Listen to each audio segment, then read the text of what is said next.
And they said, we're going to give you $1 million each. I was able to get Each. I raised Each is in who? like each of those two donors gave $1 million. So I raised Each of them. So you ended with 3.5. $3 million. After I signed it over, I had three $1 million donations within like 2 weeks of me signing it over. What are you building right now? You've got a church you just got, right? Yeah, and that story's insane. We didn't have the money for this place either, but since I moved to Charlotte Park in Nashville area in 2018, and I drove by this old church that's been abandoned since 17. Okay. 19,000 square foot, 2.5 acres right on the interstate. And from that first day, I was like, I'm going to have that. That's going to be my 24-hour art and music center. You knew 6 years, well, 6, 7, 8, 9. Yeah, it's my form of optimism. Even if I don't know it, I know it. I'm like, that's going to be mine one day. Yeah. And in the very first board meeting ever I had, I told the board, I was like, it would be cool if there was a place that we can have one day that's 24 hours. Because when a veteran suffers from PTSD at 2 a.m., there's only places to be destructive. It's either go for a drive, drink, be angry, yell at someone, hit someone, do harm to yourself. Because there's no alternative. In every demographic, doesn't matter what, if you're a veteran, if you're a part of a different community, there's not a place to go that's creative, or a place that it's like hospital or bar. Like those are the only two places you can go. And even sometimes you get turned down from the hospital. You have to go to the emergency room. Yeah. So the idea was that I can go at 2 a.m. and beat the hell out of some clay, or write a song, or do some woodworking, or do something, go to a podcast studio that's in there, or go to a writer's room and write anytime I needed to just de-stress.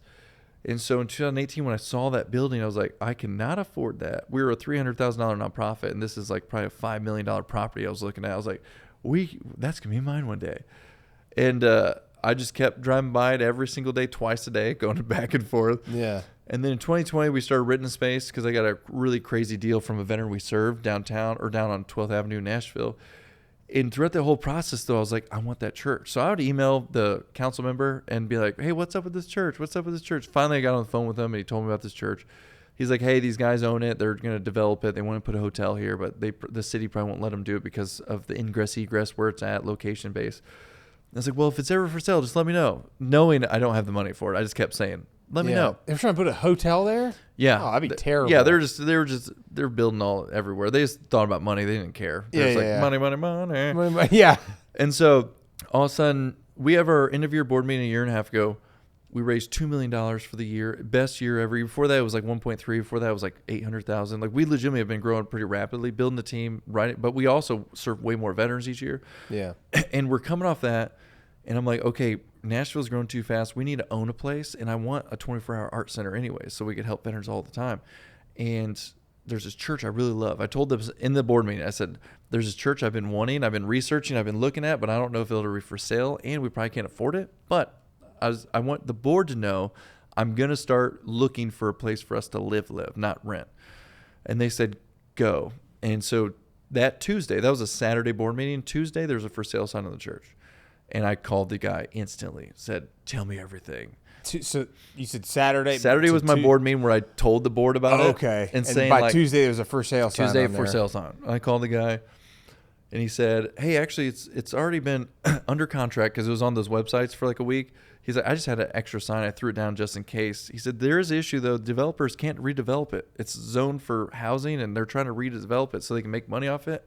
And I don't think it's going to happen. So I love what you're trying to do. So I'll hold everyone else at bay. If it comes back on the market, I'll call you first. And I'm just sitting there like, this is crazy. But he told me it was listed at $4 million. And I was like, we can't afford that. $4 million? $4 million for that church? Yeah. And I was like, there's no way we can afford this. Dang. But it is 19,000 square feet and 2.5 acres. Primo, legitimately, you see it from the interstate. It's 10 minutes from downtown Nashville. You can't even get a tall and skinny sometimes. A new one for $3 million. Or $4 million. It's crazy around here now. And Jesus. so I'm like, if this comes in my court, ball comes in my court anyways, I can't afford it. I don't know what I'm doing. But I still kept following that, like, I'm supposed to be here thing. Yeah. Friday rolls around, guy calls me, says, hey, ball's in your court. He's like, it's open. And I was like, oh my gosh. I don't know how we're going to pay now for I this. have to actually do this. I have to try for it. So I said, screw it. I need to see inside of it because I haven't seen inside of it. It's been abandoned since 2017. It could be a crap hole. And so I say, okay, let's meet tomorrow if you can. And he said, cool, I can't do mornings. Let's meet at 4 p.m.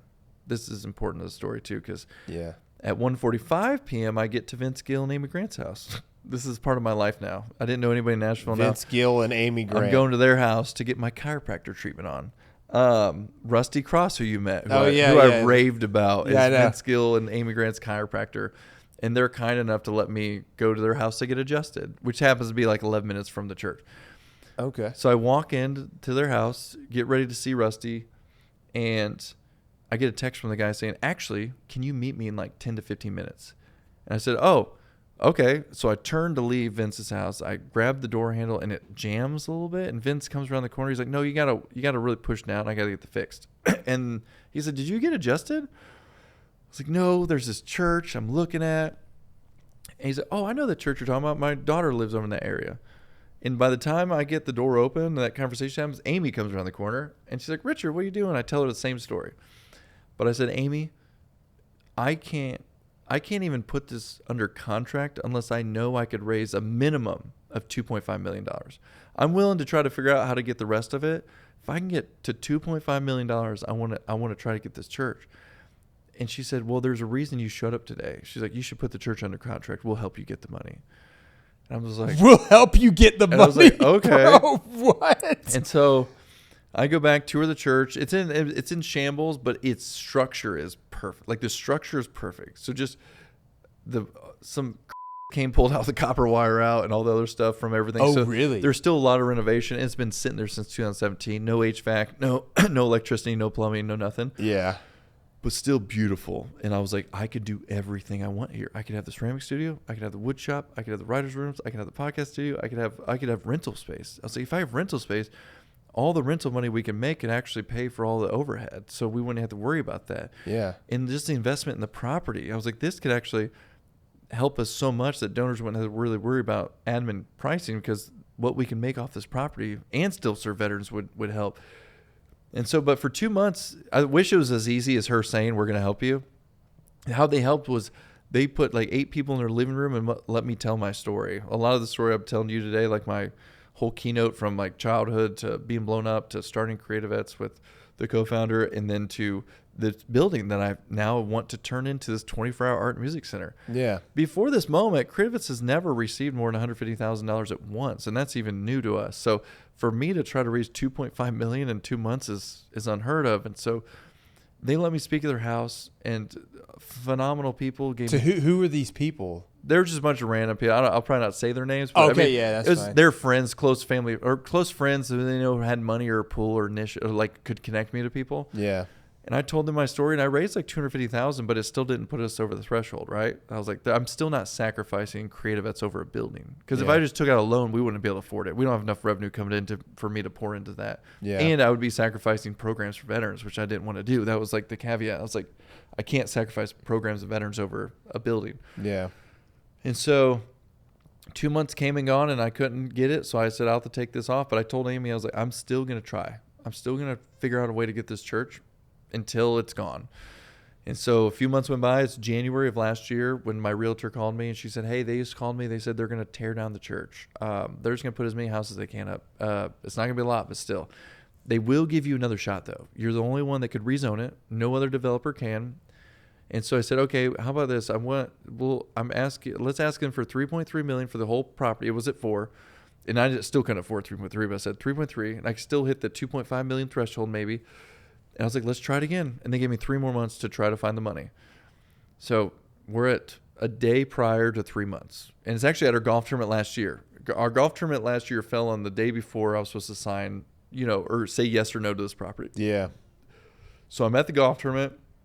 The realtor shows up, and she's like, hey, I know I was only at 500,000 raised at the time. So 2 million short of my goal. God, that's so much money, dude. So much money, especially for what I've built. Like, it took me 10 years to cultivate even the first, like where we're at now. Yeah. And to expect that all just to be plopped in my lap in one go. So I spent 8 months trying to raise this money. Couldn't raise it. I'm at 500,000. And she's like, hey, because I never had to sacrifice money either. Both times, first time I put $25,000 down to hold it. When I said I couldn't raise the money, I got the $25,000 back. So I just put it in escrow. On this next one for 3 months, I put $50,000 down. If I would have said, I don't want this building anymore, I would have got the $50,000 back. So she comes up and she says, hey, in this clause, or in this, there's a clause that if you extend 30 more days, they get to keep your 50K, but you get 30 more days to raise money. Isn't that great? I was like, no. They're going to keep my money. Then that's the first time that's like 40 veterans coming to Nashville telling their story, life changing. But throughout this whole 8-month process, I'm serious. God showed up so many times for the connect. Oh yeah, when I spoke at Amy's house, here's the craziest thing. After I gave that little hour-long talk, Amy looks at me. She said, "Hey, by the way, I didn't tell you this, but a week before you showed up to my house to tell me about the church, I was in the parking lot of that church and I prayed out loud over it. I don't know what's coming here, but I want to be a part of it." And then a week later, I showed up like, "There's this church over here." That's why they were so upfront about helping me, because they saw it the same way. So all this stuff is leading. I was like, you know what? I spent 8 months trying to raise this money. I'm either doing this because it's going to be mine one day, or I'm holding it so it doesn't get destroyed, another church doesn't get destroyed, and someone else, I'm holding it for someone else.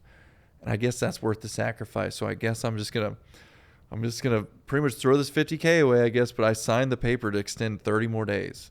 And I was like, this is going to be bad. I'll probably reflect on this in 10 years and be like, dumb. Oh my gosh, that was probably so gut wrenching. Oh, it was like just the amount of processing I had to do, because I extremely care about where the money goes. I was just like, so I signed it over.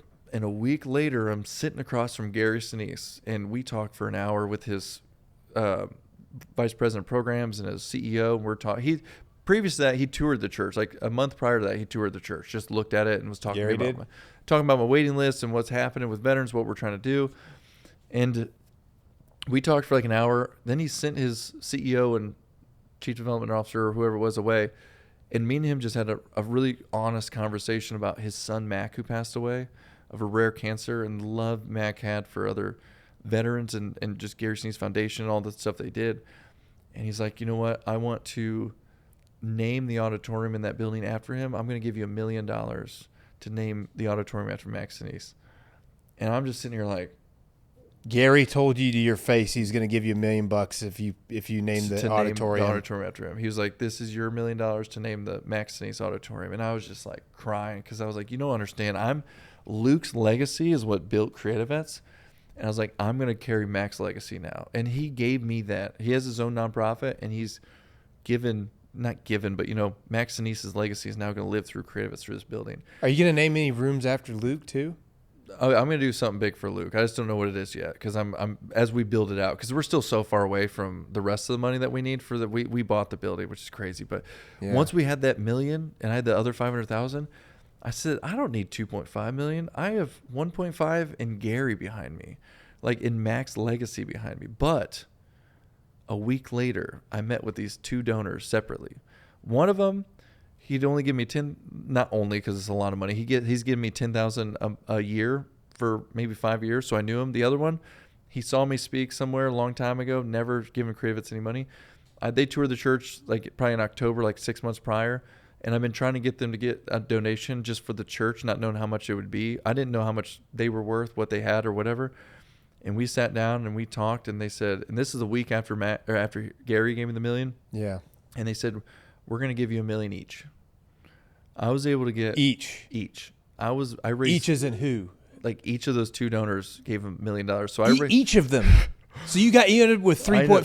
$3 million. After I signed it over, I had 3 $1 million donations within like 2 weeks of me signing it over, thinking it was going. That's where I'm saying there's so many things that happen. Man. And we had not received, again, we've never received more than $150,000 ever. And we only received that a few times. That's some like 3. And that's what I'm saying. Like these things just, they happen. And it's when I need them most, and when I totally give it up to God and just say, I feel like you put me on this path for a reason, and I'm not going to doubt you, and I'm going to sign this sheet. That is the most insane thing ever. Never received one donation that was over 150K, and then to get 3 back-to-back that were $1 million apiece. That is the craziest thing ever, bro. And now you've got it. And now we own it. And we still have a lot of work to do. I still need to raise at least $3 million to get us in the door. Yeah. And then to outfit it later, $6 million probably for the full 24-hour art center. But you own it now. But we own this. We own the church that I set out in 2018 to be like, I want that for a 24-hour art and music center. Now it gets to save other veterans' lives throughout the process.